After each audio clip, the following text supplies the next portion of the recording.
baza, ktorá naozaj sa v minulosti až tak nepropagovala do záhrad, ale teraz má dekoratívny charakter.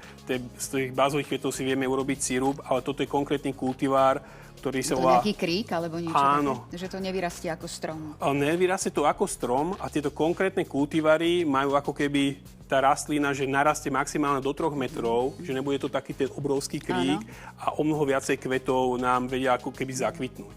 Oveľa viacej čaju bazového môžeme. Áno, aj sirupu. Aj to sirupu. Áno. A potom tu máme aj takýto, že chmel. Aha. Tu?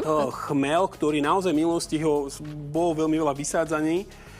Potom sme sa na ňom znova pozabudlo, ale je to krásna liana, ktorá nám vie namiesto napríklad páviniču zaraz ten náš objekt. Krásne to kvitne, dokonca je tam veľmi veľa aj tých včiel. A ak nám to krásne takto zakvitne, vám to zarodí. Klasický chmel, môžeš si to urobiť. A čo s tým? Potom aj pivo. Môžeš si z toho spraviť, hej, alebo aj čaj, takže je to veľmi zdravá rastlina, opadáva na jeseň, je tam veľa listov. Keď niekto chce mať vlastné biopivo, si urobiť vlastnú značku. Biopivo. Ale fandím mu, lebo je to náročnejší proces. Ale áno, chmel je perfektná liana pre nejaké pergoly, namiesto aj napríklad viniča.